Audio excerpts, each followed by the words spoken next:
Ron DeSantis and businessman Vivek Ramaswamy were both in New Hampshire. Former President Donald Trump was in Iowa. Donald Trump was just about 6,000 votes shy of winning the Iowa caucuses when he first ran in 2016. One key demographic, evangelicals, helped Texas Senator Ted Cruz claim victory. Now Trump is back in the Hawkeye state. He made multiple stops Thursday, including a meeting with Iowa faith leaders. Amanda Rooker, with our CBS affiliate in Des Moines, asked him about that conversation. Well, they were very thankful for what I've done with Roe v. Wade, obviously, and they're giving me total support. And we have a real love fest with the faith leaders of Iowa and the faith leaders throughout the country. And a lot of good things are happening. But we have to protect religion. We have to have religious liberty. You know, it's there's two words that are not being used very much anymore, and we have to bring it back. Let's bring in Amanda Rooker, chief political reporter for our affiliate station KCCI in Des Moines, Iowa. So evangelicals make up about 25% of the Iowa electorate, depending on how you count. We heard how the former president said he was received. What did you hear from these faith leaders about the meeting? Well, John, as you mentioned, it's a major group, a major constituency here for Iowa Republicans.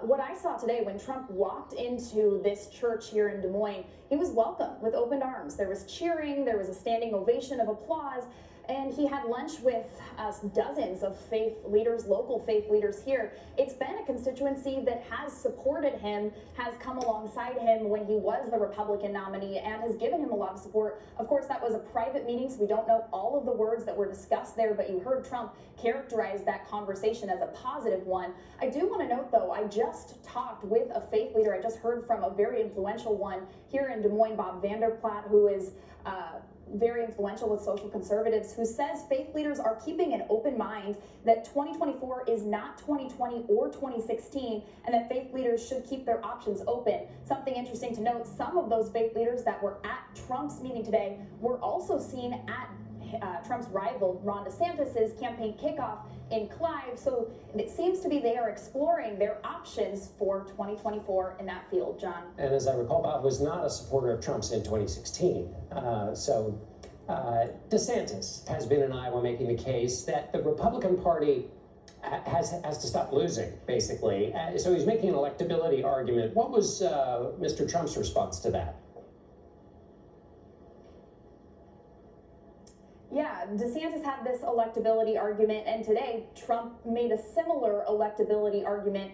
I asked him what separates you from Ron DeSantis, and what he told me was that if you look at national polls, Donald Trump right now has a double-digit lead above Ron DeSantis.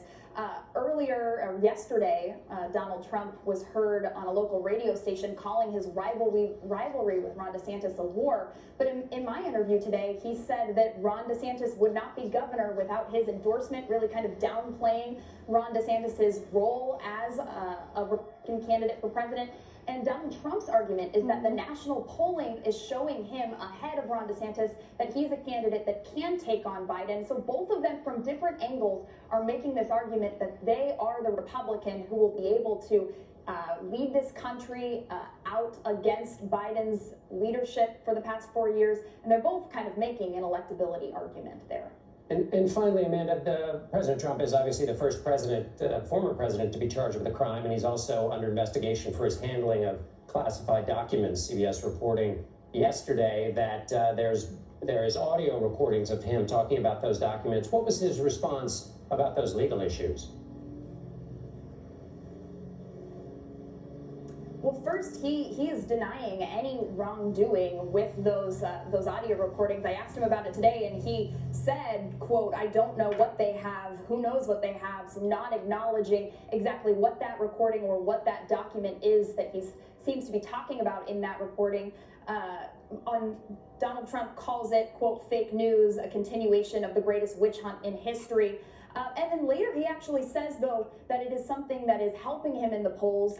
This, of course, Iowa is the first test for Republicans in our state. So it remains to be seen how Iowans will vet Donald Trump and other Republican candidates and whether these legal matters matter to Iowans. But to Trump, he's clearly interpreting as something that will help him in his quest for the Republican nomination, although he continues to downplay this, continues to deny any wrongdoing, and again, continue to call it fake news as this investigation continues. John.